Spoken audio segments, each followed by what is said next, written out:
This is a story about a little boy called Jacob. Now, Jacob, he's about 6 and he loves to cook in the kitchen with his mummy. He loves cooking cupcakes and he loves cooking loaves. He likes anything that sits quietly in the oven and slowly rises.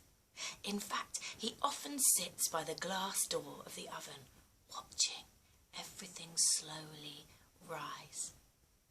And sometimes his mum would come up behind him and she would say, "One day I'll pop you in a pie and I'll put you in the oven." And Jacob would pretend to be scared because he knew his mum wouldn't do that. And she would smile and she would say, "You don't need to worry, because I would need to use so much apple and so much cinnamon to make you sweet. It wouldn't be worth the trouble. Now go on, off you go. Go and play outside." And he would run and play outside. But this morning, when they were cooking brown molasses cakes, they put them in the oven and they began to rise. And Jacob's mummy said, "Go on, out you go. Go and play." But Jacob had heard the wind blowing through the trees. Ooh, ooh. Jacob had heard the sound of the rain driving hard against the windows.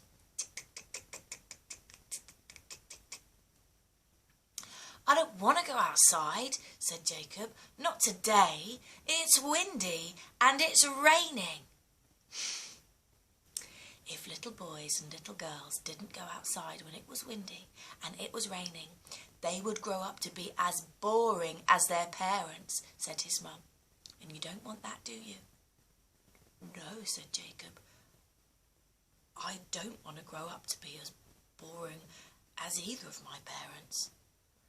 "Out you go," said his mum. And she popped on his coat and shooed him out.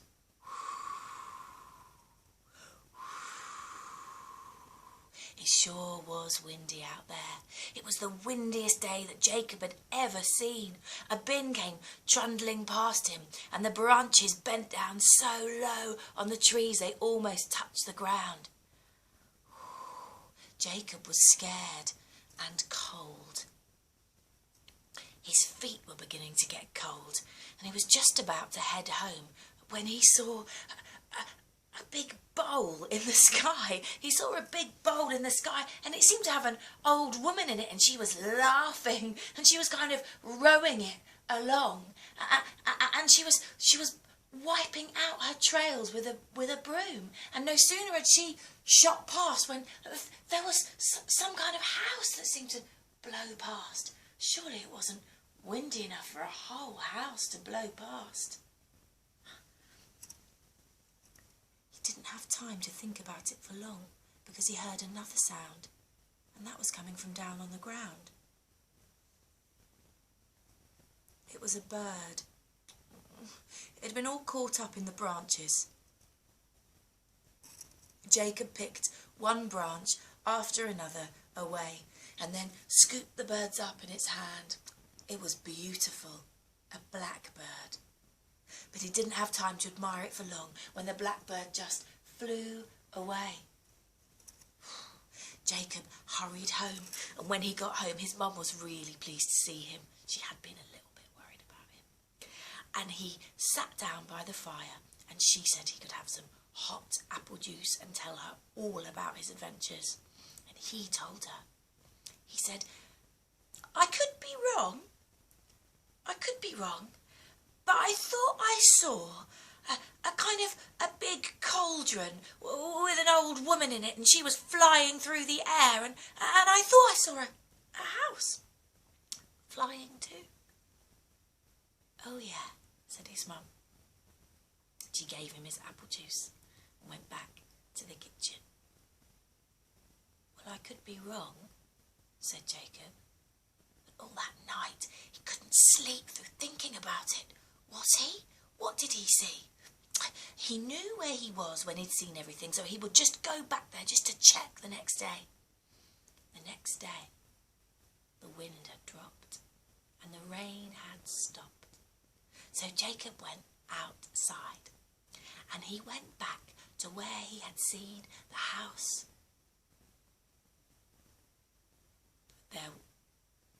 There was the house. It was on the ground. There was the house he had seen, and close up he could see it better. Close up he could see that it had kind of chicken legs. Yes, chicken legs. Close up he could see that the house was walking about backwards and forwards on chicken legs. And there was a gatepost and a fence, and on the top of the fence there were lights, kind of white lights. Jacob didn't know this, but they were the skulls of children with candles inside. He looked up, and there was a lady smiling so sweetly to him. "Hello," she said. "Why don't you come in? I may have a couple of little treats in my kitchen for you."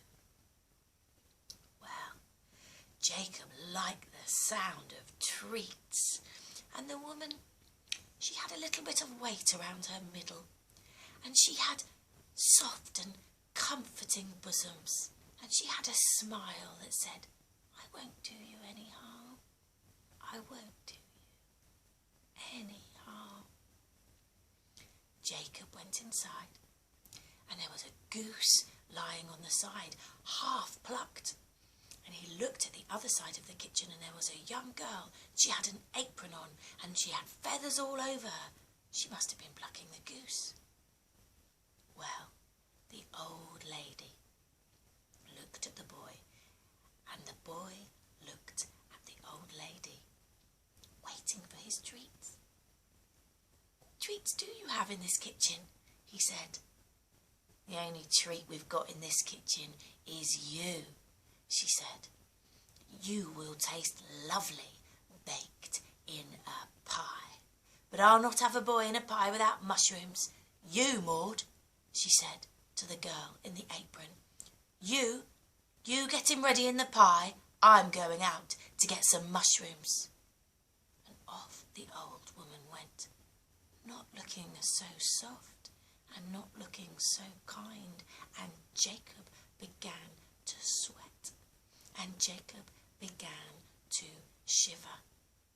Maud fixed him with a stony stare and said, "Don't you move." And Maud got a pot. It looked just big enough to put Jacob in, and Jacob thought quickly and stammered slowly, My mum always said if she was going to bake me in a pie, she would bake me with apples and cinnamon." Well, Jacob wasn't quite sure why he had said that, and he started to feel stupid and even more afraid. But a look came over Maud's face. "That's what I'll do. I'll please the old woman. I'll please her by cooking you really well, by cooking you tasty. That's what I'll do. Don't you move, you stay here."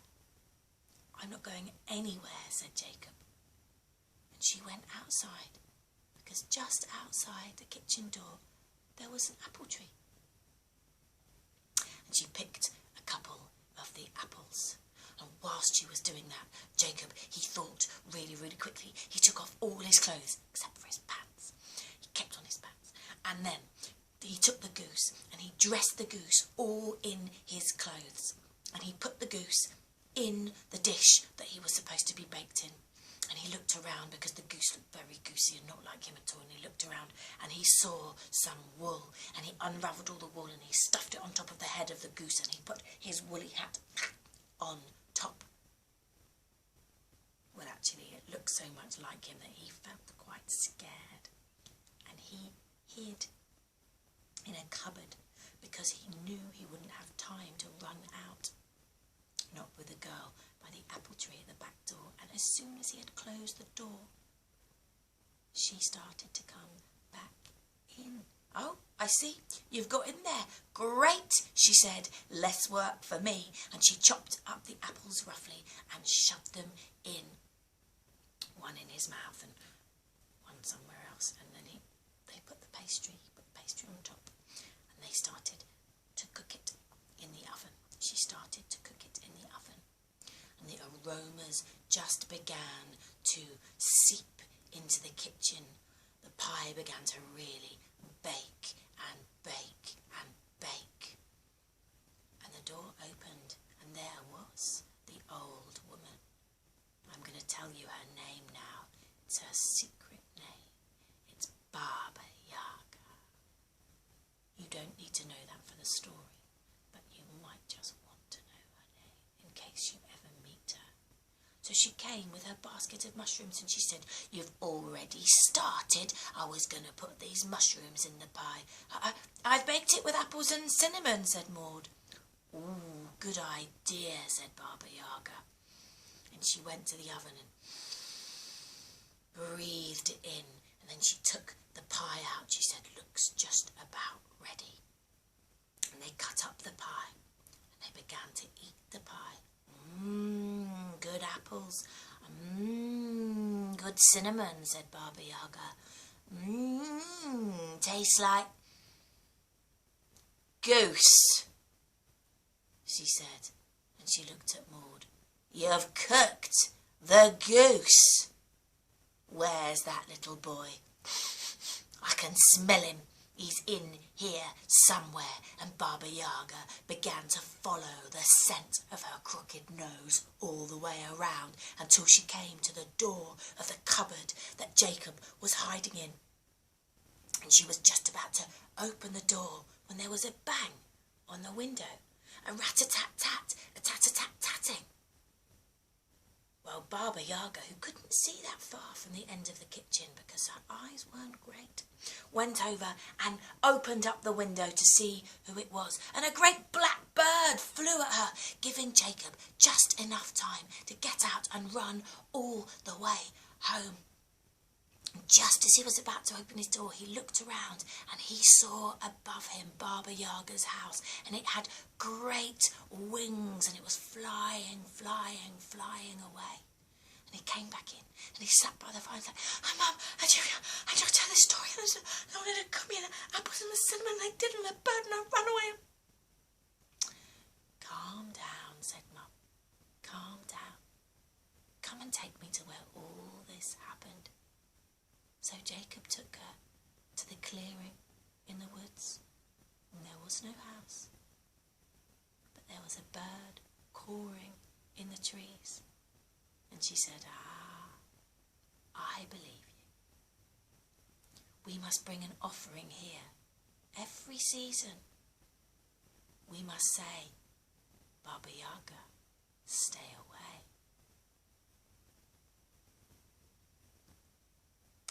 I'm going to record a story every week, and they're not always going to be scary, and I hope you enjoyed it.